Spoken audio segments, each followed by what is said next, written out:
bars got that swing. Glasses clink, hear the ice cubes sing. Liquid lunch, pour it smooth, let it flow. Friends round the table where the good times grow. Raise a glass, let the worries slip away. Liquid lunch, we're living for today. There's Troy laughing with his gin and a grin, telling stories about where he's been. Boomer's got whiskey, he's loosening his tie, chasing dreams under a midday sky. The bartender knows us, he's mixing with flair. Every sip's a moment we're happy to share. Liquid lunch, pour it smooth, let it flow. Friends round the table where the good times grow. Raise a glass, let the worries slip away. Liquid lunch, we're living for today. The clock don't matter, we're lost in the vibe. Jazz in the air, feel the soul come alive. From martinis to bourbon, we're riding the wave. Stealing this hour, it's the freedom we crave.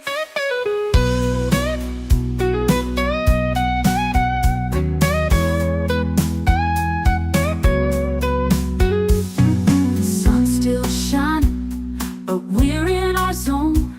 This bar's our shelter, our temporary home. One more round before the world calls us back. Savor the moment, keep the blues in the rack. We'll laugh and we'll toast till the afternoon fades. Memories made in these liquid escapades. Liquid lunch, pour it smooth, let it flow. Friends round the table where the good times grow. Raise a glass, let the worries slip away. Liquid lunch, we're living for today. So here's to the day, like the drinks and the fun. Our liquid lunch, till the next one comes. With a wink and a smile, we'll be back real soon. Chasing that jazz under the high noon.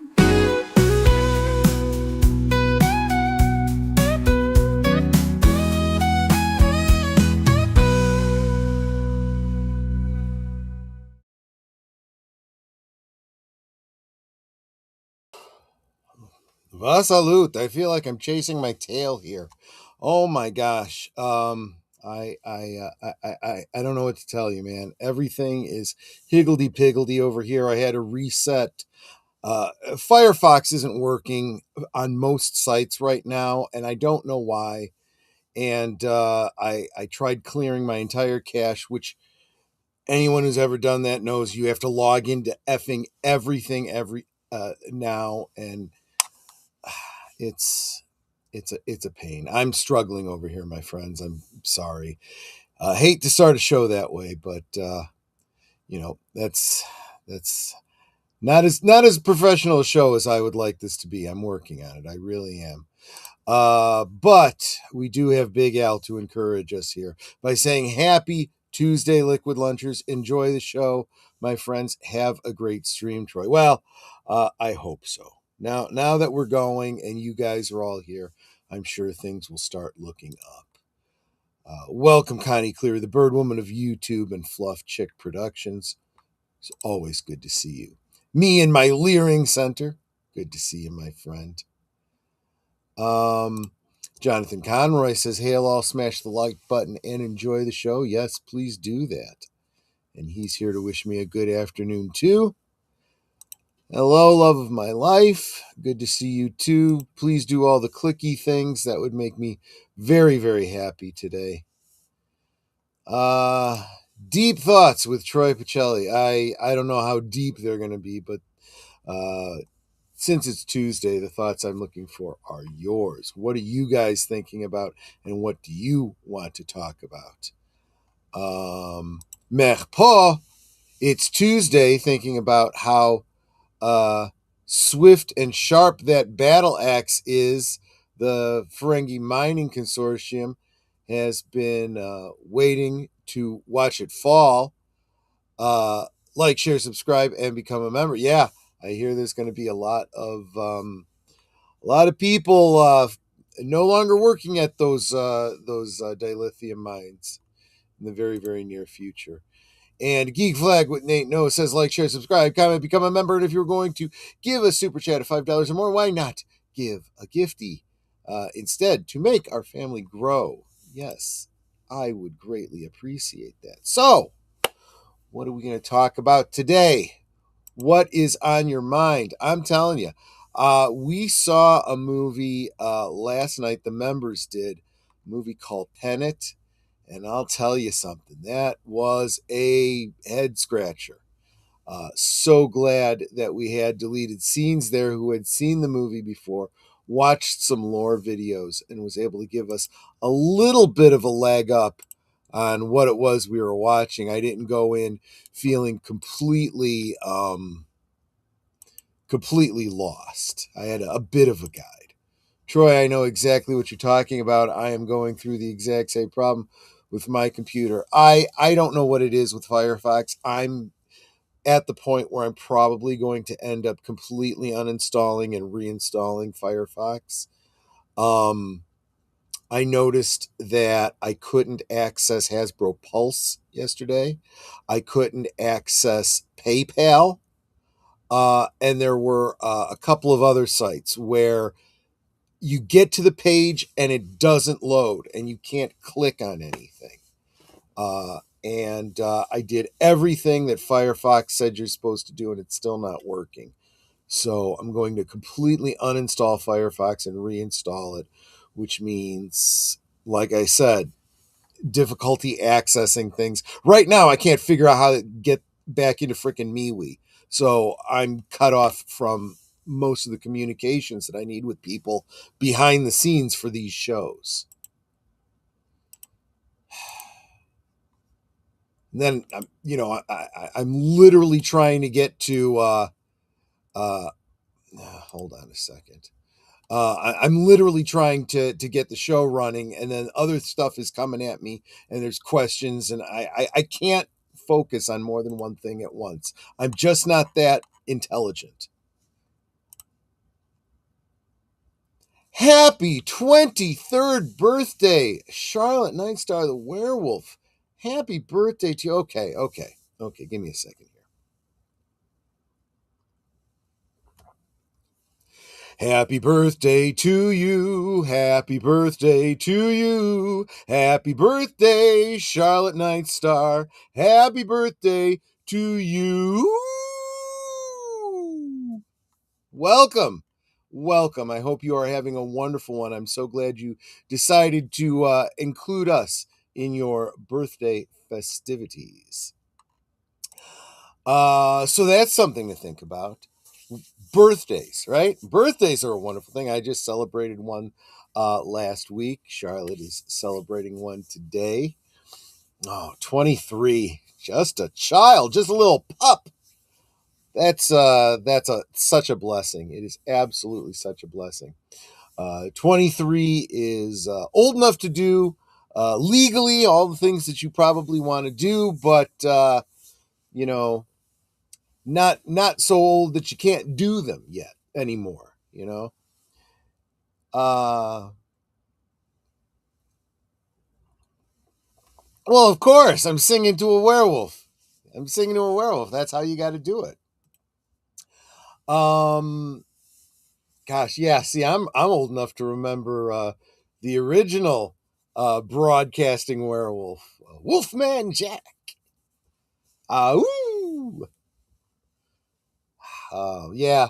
In fact, I think the last, major thing that I saw him in where he was doing that persona, where he was promoting the Wolfman Jack, persona was the mockumentary The Return of Bruno with Bruce Willis.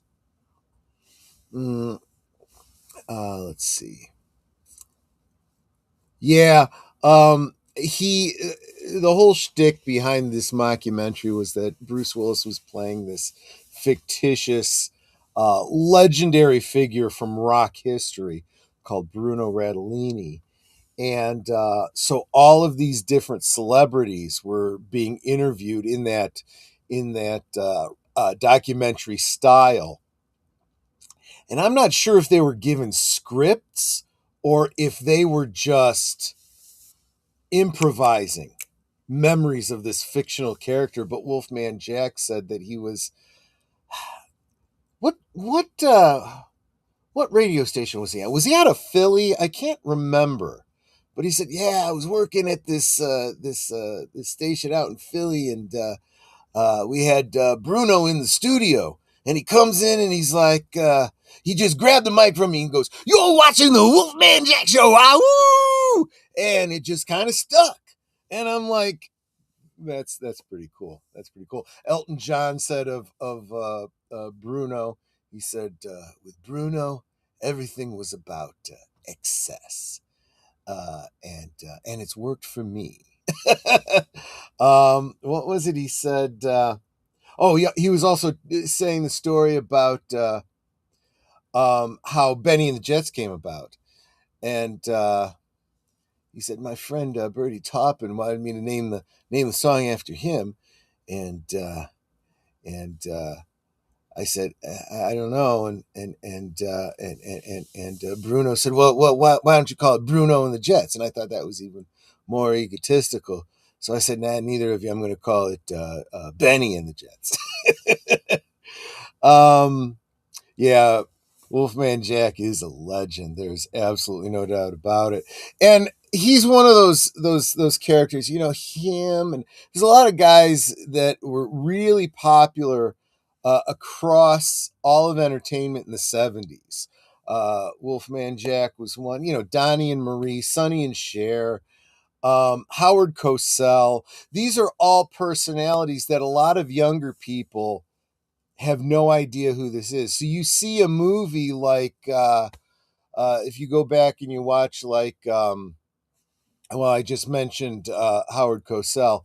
If you go back and watch a movie like Sleepers, a Woody Allen film, they do a joke where the whole idea of Sleepers is that um, um, Woody Allen's character is in suspended animation for, I don't know, like 100 years or 200 years or something like that. When they wake him up, the world has changed, and uh, he's talking to a scientist who's trying to learn about the 20th century. He's like, we've got these artifacts that we don't know what they are, and we figure they're from your time. You might be able to help us. And each one of these things is just this thing that everybody knows about, but you could understand how someone in the future might be confused by them without context. And of course, in Woody Allen's typical style, he's got something funny to say. And after going through a bunch of these things, and the scientist is like not really sure he's being taken seriously here, he goes, "Okay, this one we don't even have a clue why this thing might exist." And he plays a clip of Howard Cosell. He said the only thing that we could figure out is that this is this is something you used to play to the prisoners in your prisons as punishment. And Woody Allen's like, "Yes, that's exactly right. That's exactly what that is." Yes, I did see that. Scott Adams, he will absolutely be at the top of the In Remembrance this Sunday on Geeky Geezers. That is assuming I can figure out how to share articles with Aged Boomer, since I can't access MeWe right now. Perhaps I can be a radio personality for uh, Wolf Lady Charlotte. I like that. That's a great idea. Well, that's something you could actually do on your channel. You could start like uh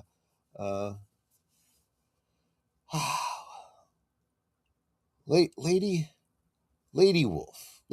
Wolf. I don't know. think about how you want to brand that, and you could start all because you've got the music, right? And you could do it as like blocks of music interspersed with your intros in a style similar to like um, Wolfman Jack. Yeah, I really dig that. Scott Adams. Yeah, his strips were just brilliant. Well, we'll talk more about it on Sunday, but what an incredible talent. Um, I think that people have lost sight of. Uh,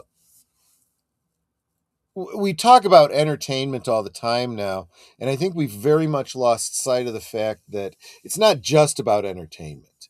Um, the pendulum has swung so far to the propaganda, where companies like Disney and whatnot are using. They've literally co-opted our entertainment to turn them into uh, propaganda and brainwashing to entertainment isn't even secondary or tertiary. It's more about preaching a message at you. But people forget that entertainment has always been, to some degree, a communication tool, and a thought provoking tool. And I do feel Scott Adams was somebody who used a medium that we would consider to be entertainment. We even used to call comic strips the funny papers. You had all you'd get a newspaper, and it was all news, and it was almost all bad. um, sure, there was the movie section that gave you breakdown and synopsis of the films, and your local theaters when they were playing things. There was, if you were into sports, there was a sports section, so you could get the updates on that. But by and large, the business section, the news, which was the bigger part of it, it was all just negative and whatnot. And you had the comic strips in there, mostly for the kids, but adults would enjoy it too. And it was entertaining. It was a break from all of that. And honestly, newspapers physically in your hand, I don't think anybody's doing that much anymore. But that's what the internet has become, right? It's all bad news. It's all complaining, and all that kind of stuff. And then you got little bits of entertainment here and there, people trying to make you laugh, but still trying to get a message out there, trying to keep you thinking, keeping you engaged. But She Wolf Charlotte actually isn't a bad one. I like that one. It's the She Wolf Charlotte Show on Night Star Radio, bringing you the hits and the classics. Yeah, I kind of like that. That kind of sounds good. I saw that Tom Connors was live yesterday with a block of music. He's trying to raise some money because they demonetized Midnight's Edge After Dark, so he was doing a save mead uh, telethon almost. So that's when I went to drop a few bucks on him in PayPal and found I couldn't access PayPal. We must never stop telling people how bad Orange Man is. Yeah, yeah. Well, this is why people start saying, look, even when I believe a certain side, I'm sick of hearing it, and I want people to shut up. People on the right are saying, even if they were preaching about things I believe in, I don't want that in my movies. I just want to be able to enjoy myself for a while. I don't know. I don't know. Let me think. What else? Um, I am.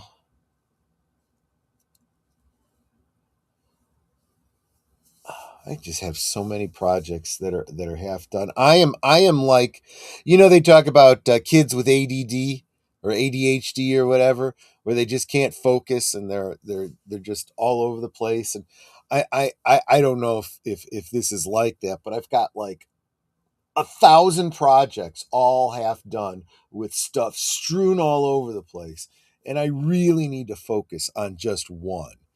And I try to prioritize. I try to make things for my streams and so forth the priority, but tangentially everything is related to my streams, and it's a mess. And you'd think working for yourself would be less stressful. No, it's so much more stressful. It really, really is. Um, and I think that my problem is I don't drink enough. I need to drink more during the week. I think that would mellow me out. I think that would really, really help. I think it would. Yeah, squirrel, squirrel, squirrel. I'm opening a Leering Center franchise at Rurapente. It may be better than the Mind Sifter. It's effectively the same thing. That video you sent me of South Park. I'm wondering, was that AI generated or was that an actual South Park thing? Because I think it went way too hard in a direction that I don't think that South Park really really goes.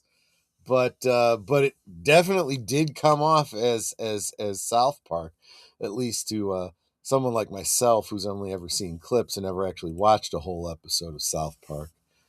Um, but yeah. Yeah, I think it was okay. That kind of makes sense because some of the dialogue with the um not the fat kid, but the other main kid, I forget his name. The conversation they were having, his character seemed a bit off, so I figured maybe that's not quite right. Um, let's see.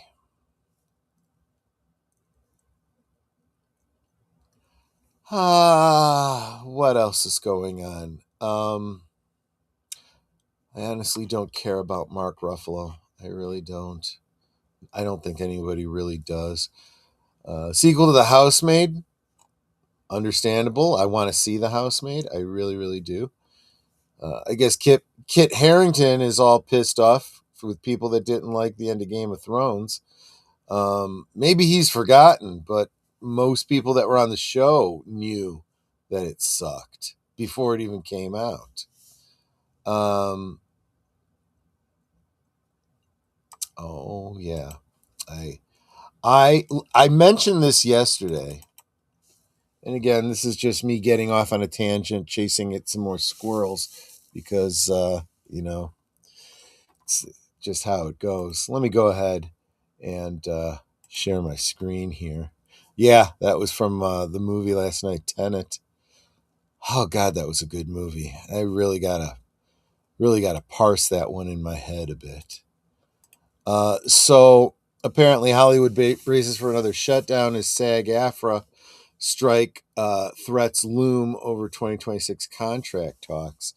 WDW Pro had Lou Wasserman's Ghost on, who had some great insights. He knows the industry from that side of the curtain, so to speak.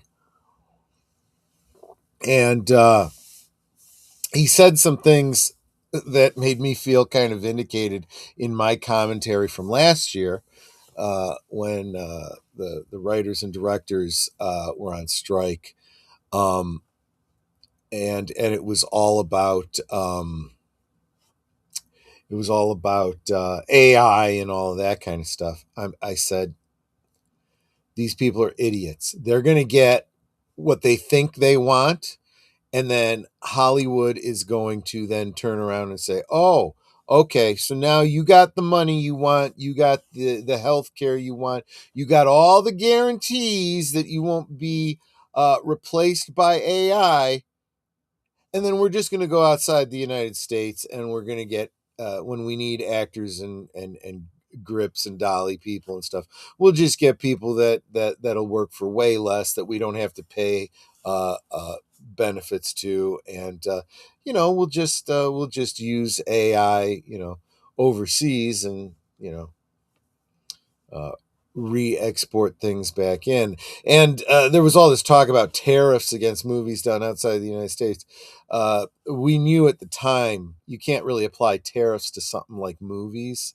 It's not an importable good. So we knew that wasn't going to work. So I'm sorry, guys. The age of AI is here, and it's now gotten to the point where you can use AI to replace bad CG. You can use it to replace bad special effects. You could do it in much less time for much less money. You don't need to deal with actors and their stupid things that they say to the press. Um, and it's gotten to the point where AI is actually being used by the fans to make better films than what's actually being done by the studios.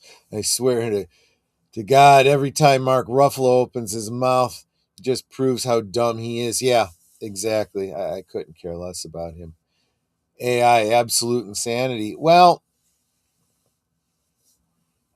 it's just like any other tool. It depends on who's wielding it, right? You know, a car, uh, uh,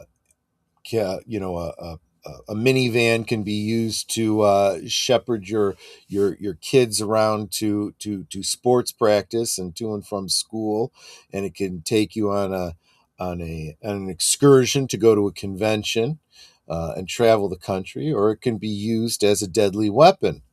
That is a great and very interesting way to end one's own life via police enforcer. So, I mean, it all depends on who's at the wheel.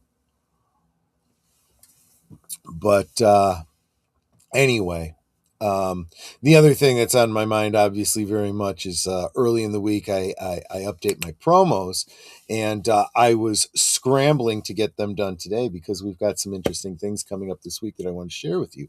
So let me do that real quick right now, and then we'll come back and talk about that and some of these other things right after this. Give me about 3 minutes here. You are watching Liquid Lunch, streaming every weekday at noon Central, 1 p.m. Eastern. Let's sip together. Dive into the eerie, surreal world of Twin Peaks with us every Tuesday. Join passionate superfans as we unravel mysteries, decode Lynchian symbolism, and sip some damn fine coffee together. Whether you're a Black Lodge veteran or a curious newcomer, our live discussions on YouTube and X will keep you hooked. Come join the conversation. Who killed Laura Palmer? Let's find out together on Deleted Scenes and Affiliates every Tuesday evening at 7:30 Central, 8:30 Eastern.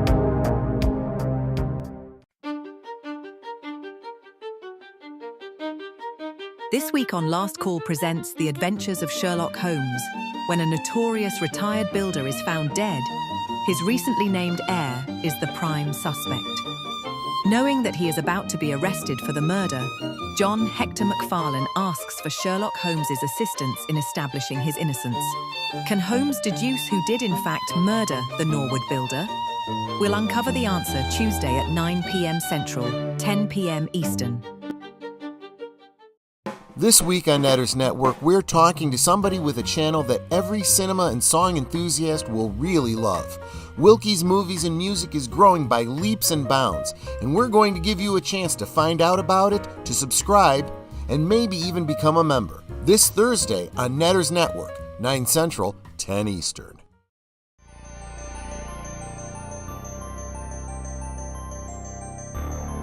This week on Saturday Night at the Movies, at a top-secret research facility in the 1960s, a lonely janitor forms a unique relationship with an amphibious creature that is being held in captivity. Sally Hawkins and Doug Jones star in Guillermo del Toro's Oscar-winning dark fantasy, The Shape of Water. This Saturday at 9 Central, 10 Eastern on Big Al Presents Films with Friends.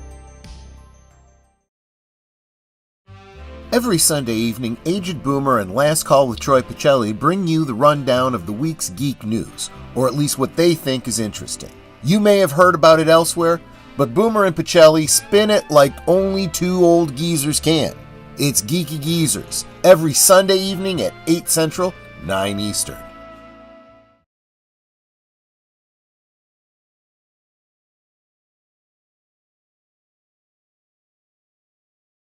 Act Stop!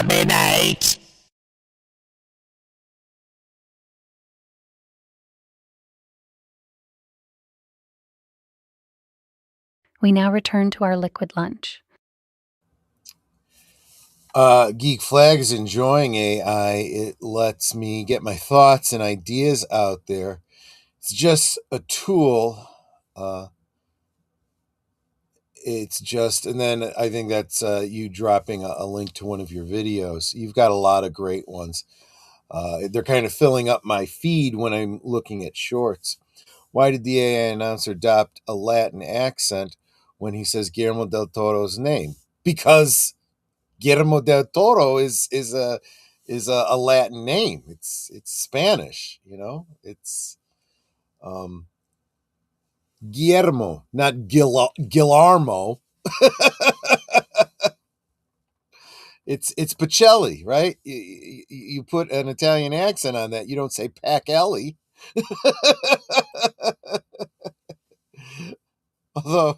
although I guess you could call me Pac-Man, right? My head is kind of shaped like that, right?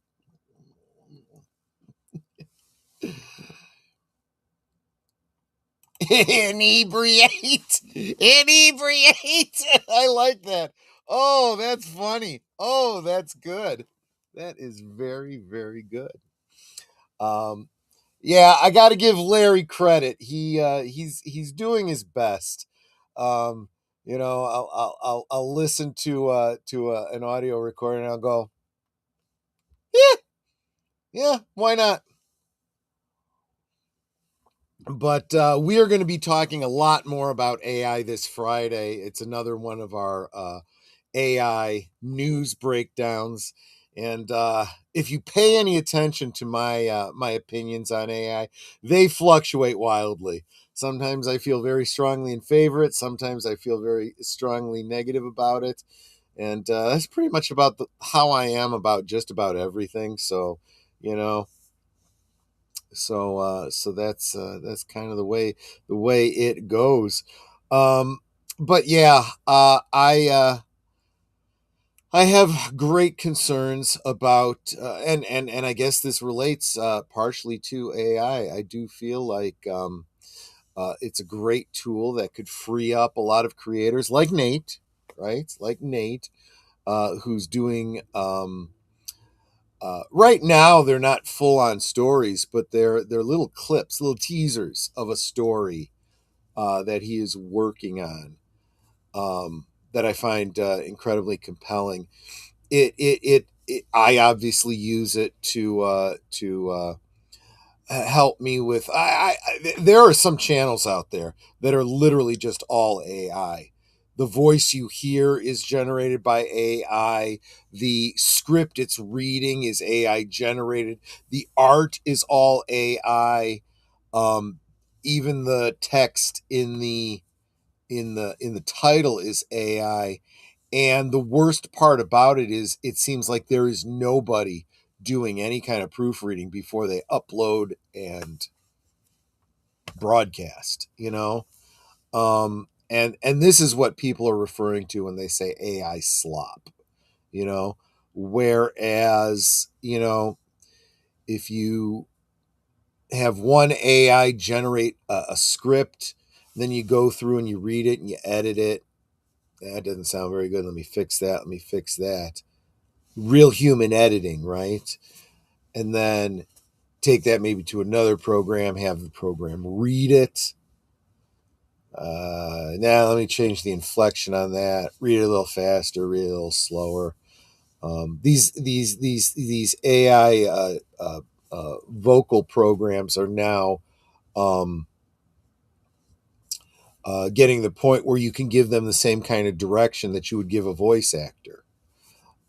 Like I said, slower, faster, brighter, more serious, things like that. Because sometimes, the first thing it does, and honestly, I don't care if it's an AI or a human reading a script. There's channels that have human voice actors talking about reading a script, and they'll read them different ways, and you realize how important things like tone and inflection and what emote is to what you're saying. But sometimes a person doesn't know any better than an AI what you're looking for. You know, I mean, okay. So I was just going to look for a piece of text to try. Let me use one of your comments. I try to write every line my AI actor says. My AI actor say actually create the way to people look and their environment. I don't like it when my AI actors ad lib. I'm that kind of writer director. I try to write every line my AI actors say, actually create the way to people look and their environment. I don't like it when my AI actor ad lib. I'm that kind of writer director. So I just read it the way I hadn't read this before. Nate doesn't use punctuation, so it's not always clear where a sentence ends. He uses sometimes spoonerisms and the wrong word, and computer's going to read it exactly the way you've written it. And the first couple times through, a voice actor is going to have to do it the exact same way. So I think there's a lot of times where people go, "Oh, that's AI." Nope, it's a human actor who is confused by what it is he's trying to read. In the stories, oh yeah. So Netter listens to, and I try not to do this much, but from time to time I'll do this. She'll kind of doom scroll through shorts, and there's a lot of these little stories read by AI. And she says, in the stories I listen to, they will change dad to mom, sister to brother. There is always Mrs. Chen and a Marcus. So here's some insight on those stories. Those are AI generated stories, right? But they are oftentimes generated over in Asia. So they're also going through the equivalent of a Google Translate. And what most people don't realize about language is the words for father and mother, brother and sister, sometimes in other languages, it doesn't translate quite the same. Sometimes they don't have a gendered. I don't know this if this is true in Chinese or Korean. I don't know anything about those languages, but I know there are some languages that don't have gender specification. Let's keep it simple with Latin. Brother and sister are very different words that mean male sibling or female sibling. Very gendered language, and the word tells you something about the person beyond just that it is this person's sibling. It tells you the gender of that person.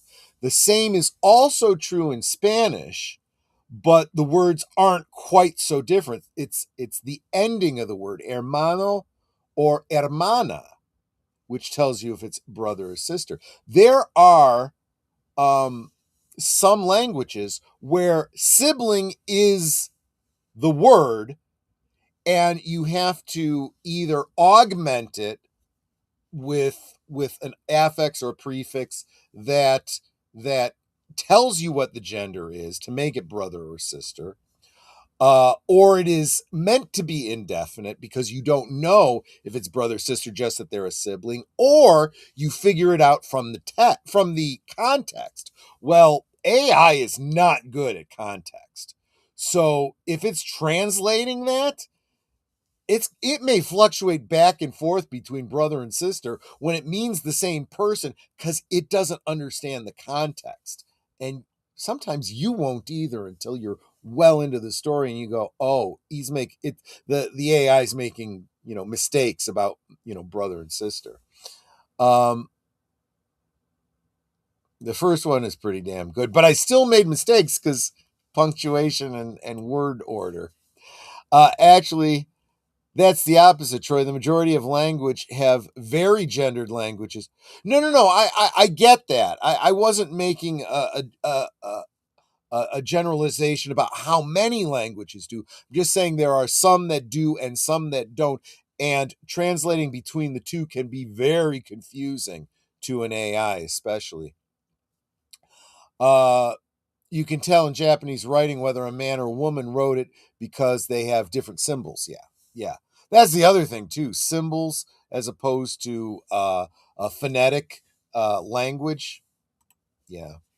For women and for men, for example, a symbol for tree in Japanese written by a man is completely different from a symbol for a tree written by a woman. That's very interesting. So you're not only conveying genders in the of the subjects you're writing about, but you're even flavoring the writing with your voice as a writer. So just as if it was an audible story, you would hear a man's voice reading it, and it would be coming through in a man's voice. But apparently in Japanese, you get that in the written text too, because they infuse that into the writing system. That's incredible. That's something I had no idea about. Mija and Mijo. Yes, exactly. And Final Fantasy fan is here. Welcome, welcome. He says, "Hey everyone, I'm just listening in while playing Final Fantasy 9. I had to stop and think through my. And see, here's another thing. Again, it's context. I know that that's a Roman numeral, so I quickly had to translate in my head. That's 9, right? AI would look at that and go, "Hi everyone, I'm just listening in while playing Final Fantasy IX." And then you have it do it again, and it might be Final Fantasy X, right? Um, but yeah, they're getting better. This is something that I said that AI needed, and they're starting to get on a lot of these programs, where it used to just be completely random, and you just have to keep regenerating, and hope that it figured out that that's a Roman numeral. Now you can go in and just get it to focus on that and go, no, that's not a word, and tell it the context. My nephew had to learn Japanese for his job when I sent him to Japan, and when he was talking to the men, they were laughing at him. So he said, "What's so funny?" And they told him he must have learned Japanese from a woman because you talk like a woman. That's very interesting. That is very interesting. And that's kind of the mark of a bad teacher, because a good teacher would tell you that, would know the difference, and would know men speak differently than women. And so, men, you're going to have to say it this way. Women, say it the way I am. Now, that being said, even when there isn't a gendered speech pattern in learning language, um, they have found that men and women learn language differently, and not just in methodology, but men respond better to hearing a man speak the language, and women learn the language better hearing women speak the language. So that's why you will find on many language courses, language online courses, the old audio tapes that they used to have, you'd repeat the sentence after the speaker, and then they'd have the opposite gender speaker say the same thing, so you could repeat after them, so that they could cater to both men and women learning the language, which makes it very, very challenging nowadays,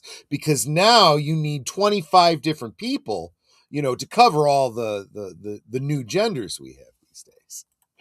I think his teacher set him up, because when he got back and confronted her about it, she had a really good laugh. Yeah, I wouldn't see that as funny. I would see that as you failed to do your job appropriately. But speaking of failing to do my job appropriately, if I don't begin winding the show down right now, I will not be doing my job appropriately. Tuesdays are a bit more freeform, so we just kind of go all over the world talking about whatever comes into my head, and what comes into my head on Tuesdays is especially what you have put into my head. That's the whole idea of Tuesday Thoughts. But a lot going on today. Of course, we have live from Sparkwood and 21, where we are now. Last week we had a great little interview with Cameron from Obnoxious and Anonymous, talking about his fan film. But we also then talked about Twin Peaks a little bit in general. We are going to now focus on the fact that the Tuesday show is now returning live from Sparkwood and 21. Kind of do a reintroduction of the show, explain what it's about, how it's changing going forward. The tone is going to change slightly, because before we tried not to do any kind of spoilers. We assumed everybody was watching Twin Peaks for the first time. Even if they weren't, we kind of assumed you were. We went through all of Twin Peaks and extraneous stuff and other Lynch projects. Now we are going back knowing what we know now. That's the idea, knowing what we know now and doing an analysis. We're assuming that everyone has seen every episode that we're going to be looking at again and doing a breakdown, knowing not only what's in the episode, but what's in the overall series and what's kind of in Lynch's mind from his other movies and so forth, and starting to draw those kinds of comparisons. Are they even making up genders anymore? I haven't heard much about that. Actually, I'm starting to see pushback on it. I saw a clip from a TV show, a Paramount show, where girl goes to college. Her roommate is clearly a lesbian. And she says, what are your pronouns? She goes, what do you mean my pronouns? She says, well, I don't like to assume. She says, well, considering you're going to be talking to me, I assume you just call me by my name. Pronouns are a third person thing that you would use when I'm not around. So I'm not entirely certain, what you say about me when I'm not there, but that's entirely up to you. Never really understood this push for knowing people's genders. Pray for me, people. I actually feel worse today than I did yesterday. It's probably time to seek some medical guidance at this point, Nate.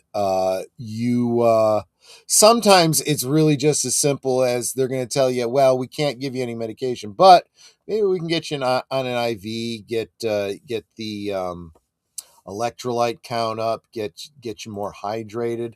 Sometimes that's really all it takes to get the blood flowing, to help you feel better. Just remembering how the body works, right? When you're sick, you're fighting off a virus. Your body creates antibodies. Those antibodies are circulated through your circulatory system. And if you're dehydrated, it's like thick sludgy oil. It doesn't circulate very well. So this is why I always say at the end of every show, take care of yourselves, stay hydrated, and drink responsibly. And I'll see you on the next one. Take care, everyone. Bye-bye. Goodbye. Hope to see you again real soon.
So here's to the daylight, the drinks and the fun, our liquid lunch, till the next one comes. With a wink and a smile, we'll be back real soon, chasing that jazz under the high